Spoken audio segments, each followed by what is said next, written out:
자, 청문회 얘기를 좀 해보겠습니다. 민주당이 이제 그 19일 날 그리고 26일 이틀간이죠. 일단 청문회를 개최하기로 했고 오늘 보니까 검찰총장도 증인으로 채택을 했어요. 네. 들으셨죠, 그거는? 했습니다. 예. 현장을 제가 봤는데. 예, 현장에서 몇 분을 그때 검찰총장 한 명 더 있잖아요. 검찰총장하고 정진석 비서실장, 홍초로 뭐 정무수석 등등해서 6명. 6명을. 네. 오늘 증인 채택 예. 추가로 했습니다. 추가로 했습니다. 근데 오늘도 어김없이 여당 의원들은 표결할 때는 나가더라고요. 또 나갔어요? 항상 나가더라고요. 나가고 나서 왜 불법이라고 그래요? 자기들이 나갔는데?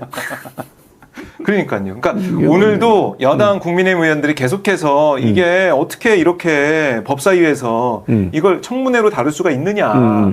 탄핵은 이렇게 다루는 게 아니다. 뭐 이렇게 얘기하니까 정청래 위원장이 또 평정을 했습니다. 국회법 얘기하면서. 뭐라고요? 그랬군요. 국회법 얘기 돼 있다. 왜냐하면 이게 넘어오게 되면 네. 청원이 넘어오게 되면 관련해가지고 하게 돼 있어요. 반응은. 증언을 들을 수 있게 돼 있어요. 그럼요. 관련일 불러가지고 얘기를 듣게 돼 있어요. 그렇습니다. 그게 청문회예요. 예. 청문회 한문이지만 풀어보면은 한문이지만 아시죠? 아시죠라뇨. 네. 영어로는 뭐라고 하는지 아세요? 히어링이라고 하는데 히어링이 뭔지 아시죠? 듣는 거 아닌가요? 그렇습니다. 네. 역시 영어 실력 안 영어 좋았어요. 미국에서 교수하다 왔잖아요, 제가. 비웃습니까? 아니요. 역시 고품격 방송. 고품격 방송. 히어링. 저평가된 최진문 교수가 진행하는 방송이죠. 너무 저평가돼 있어요, 제가. 아, 그렇습니다. 미국에 주립대 교수를 했는데 여기서 이러고 지금 40명 들어대서 방송을 하고 있습니까? 50명. 50명입니까? 감사드립니다. 레전드 찍었네요. 레전드 찍었다고요? 이 사람이 진짜.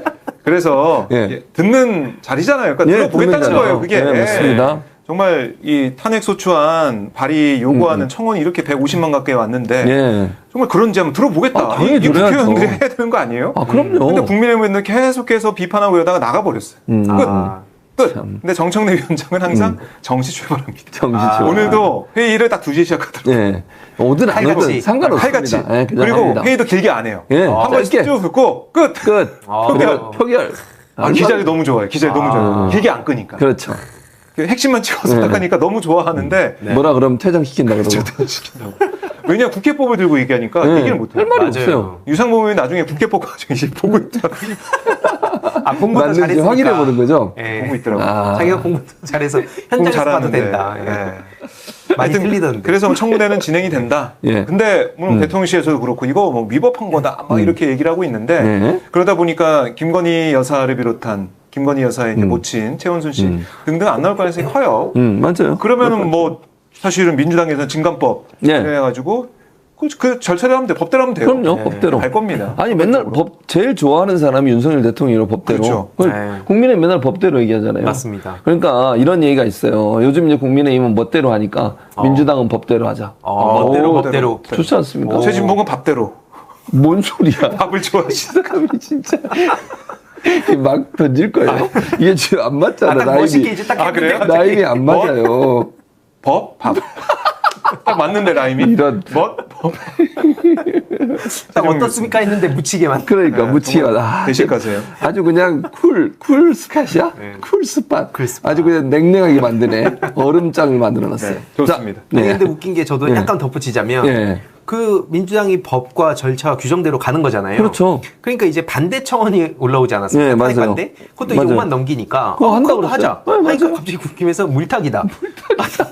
뭘 하자는 거예요? 그러면? 그러니까 아무것도 못해요. 그러면 아무것도 못하죠. 그것도 들어봐요. 해야죠, 근데. 해야죠. 들어야죠. 왜 반대하는지. 그걸 듣기 위해서 이제 김건희 여사도 부르고 다 불러야 되잖아요. 불러야죠. 사실 이제 확인해 보겠어요. 그거 그냥 바닥에 서류 버려두고. 그러니까요.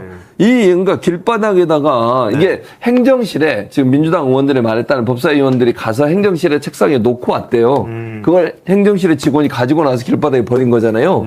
맞습니까? 네. 영상에 다 박제가 또 돼 있죠. 그럼 이거는 접수한 거 아닙니까? 했다고 봐야 되지 않을까요? 접수한 거죠. 접수했는데 또 그거 가지고 뭐 이 날 반납했느냐 안 했는지 또 이렇게 얘기를 할 것 같은데 민주당에서는 분명히 대통령실과 소통해서 홍준수석과 소통해서 갔다는 거예요. 근데 저희 오마이TV에서도 생중계했지 않습니까? 바리케이트를 치고 못 들어오게 막고 있습니다. 취재진 포함해가지고 국회의원을 못 들어오게 막고 아니 그러니까 기자들은 대신해서 가서 또 보는 거예요. 어떻게 현장이 진행되고 어떤 일이 있는지 그걸 보고 국민들이 현장에 가서 못 보니까 보도를 하는 거죠. 그러니까 언론학 박사시니까 잘 아시잖아요. 언론의 중요성을. 근데 언론을 못 들어오게 막고 바리게이트 치고 그 국회의원도 못 들어오게 하고 그렇게 시간을 끌 일인가. 그러니까 얼마나 폐쇄적으로 이용이 되는지 대통령실 입장이 얼마나 폐쇄적인지 네. 특히 청와대에서 나올 때 용산으로 갈 때 뭐라고 했습니까? 소통한다고 간 거 아니에요? 그렇죠. 이 청와대가 너무 이 구석에 있고 네. 오기 힘들기 때문에 많은 분들이 찾아올 수 있게 국민들과 소통하기 위해서 용산으로 갔는데 더 못 들어가요? 더 삼엄해졌어요? 용산 주민이거든요. 미치겠습니다. 진짜. 두통 안에다가 그 무슨 빨간색 하고 와갖고 자유 외치는 막 그 사람들이 도로 막 점거하고 소리 지르는데 미치겠습니다. 진짜. 그리고 웃긴 게 경찰에서도 예. 대통령실 인근 집회 못하게 막 막았거든요. 예. 근데 그 결국엔 대법원에서 그걸 깹니다. 집회 허용하라. 망신이란 망신 다 당하고 있어요. 그런 인간이 무슨 자꾸 법 얘기를 하고 있는지. 네. 이게 초코짱이님이 63명이네? 이러다 100명 되는 거 아님? 그 말씀하시니까 떨어졌는데. 떨어졌어요? 네. 오. 66명으로 됐습니다. 네. 네. 지금 딱 떨어졌다고. 30분 정도 했는데 60 됐으니까. 끝날 예. 때 이제 100명 100명은 돼야겠네요. 아우. 여러분들 가지고 계신 네. 다른 네. 공기계 공지계 다 키시고요. 주변에 있는 분들. 단톡방에 남겨주셔도 될 것 네. 같아요. 그리고 이제 옆에 있는 가족들이 안 보일 수 있거든. 딴 거 네. 보이면 바로 뺏어가지고 아. 민서유로. 민서에 틀어놔. 그럼 이제 알고리즘에 계속 교수님 나오는 거예요? 딱? 그렇죠. 깜짝깜짝 놀랐어. 자, 지진인 줄 알고 눌렀다가 최진봉. 왜 이러세요? 자, 그리고 이번 청문회에 김건희 여사의 연루 의혹이 제기된 도이치모터 주가 조작 당사자이자 임성근 전 사장장 구명 의혹을 받고 있는 이종호 씨. 네. 요즘 이제 다 이름 까더라고요. 네, 제가 뭐 이 씨, 이모 씨 이랬는데 네. 이종호 씨. 다른 데서 다 공개하기 때문에 저도 공개하겠습니다. 아, 네. 그 전까지는 이모 씨라고 불렀습니다. 잘하셨습니다. 아시겠습니까? 아, 네, 알겠습니다. 황모 씨? 먼저 공개하지 않으세요. 박모 씨. 이종호 씨. 아, 네. 출석한다는 얘기가 있던데 어떻게 생각하세요? 근데 지금 여태까지 했던 말들이 너무 거짓말이 많아가지고. 네. 그래서 일단 기본적으로는 신뢰를 잃었다. 그렇게 생각을 하고요. 네. 뭐 본인이 이제 와서 뭐 허세였네 뭐네 해도 네. 이미 뭐 계속해서 거의 전 국민적인 관심을 받고 있지 않습니까? 그래서 이제 빠져나갈 수가 없다 생각을 하고 있습니다.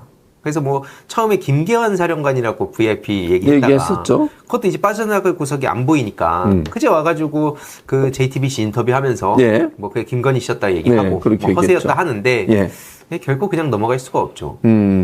그래서 사실 이제 이거 지난번 청문회에도 네. 뭐 신범철 전 차관 같은 경우에 회수란 말을 걸떨결에 그렇죠. 했고요. 네. 그다음에 유재현 전 법무관리관도 대통령실로부터 전화가 왔는데 경찰에 전화 올 거다. 네. 이 얘기를 하는 바람에 이제 모든 게 나오게 돼. 박균택 의원이 그때 멋쟁 해변인가요? 해변인가요? 네, 그, 멋쟁이 그 해변.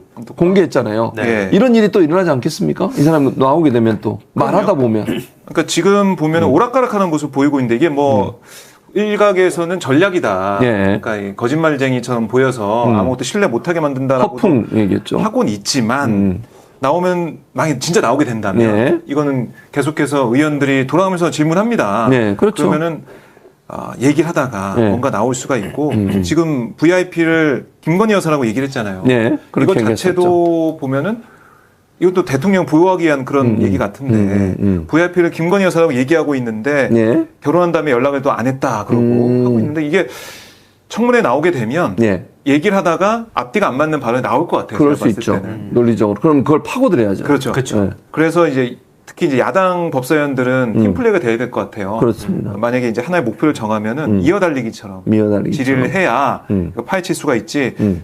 토막토막 질의하면은 되지 않는다. 그래서 전략적으로 좀 잘 해야 된다는 생각이 들어요. 그러니까 지금 저희가 진행하는데 툭툭 끊어지잖아요. 토막토막 얘기하시니까. 지금 굉장히 매끄럽습니다. 매끄럽습니까? 네. 감사합니다. 다 제 진행의 덕이라고 생각합니다.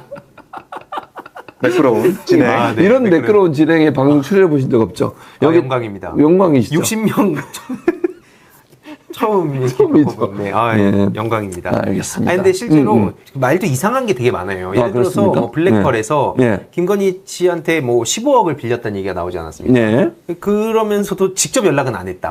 그리고 뭐 권오수 씨를 통해서 연락을 했다고 하는데 네. 그래놓고 또 정작 자기가 권오수 씨보다 먼저 알았다는 거 아닙니까? 그러니까요. 김건희 씨를. 그러니까 이게 이상한 게 한둘이 아니에요. 그래서 맞아요. 말씀하셨듯이 야당 의원들이 그러니까 물론 분노하고 그 다수의 국민들의 분노를 대리하는 것도 중요하지만 날카로운 질문 그게 이제 같이 가야 된다. 네. 그냥 막 윽박 지르고 네. 뭐 이게 말이 되냐? 막 쏘아붙이고 끝나선 안 될 문제다. 네. 개인적으로 그렇게 생각합니다. 그리고 또 하나는 청문회도 청문회죠. 국정조사를 빨리 해야 된다는 생각이 들어요. 그렇죠. 빨리 해야죠. 청문회보다 국정조사가 어떻게 보면 더 세다라고 볼 수가 있기 때문에 네. 국정조사를 통해서 그러니까 청문회도 우리가 예상 못했던 청문회 방식으로 가듯이 네. 국정조사를 빨리 진행을 해서 네. 또 국회의장이 우원식 의장이니까 네. 여당이 반대해도 저는 해줄 거라고 생각을 합니다. 국정조사를 통해서 진실에 더 근접을 해야 된다. 그러니까 특검이 되냐 안 되냐 기다리기보다는 예. 국회에서 할 수 있는 것들을 다 해야 된다. 다 해야 된다. 할 수 있는 모든 예. 것을 네, 그렇게 생각합니다.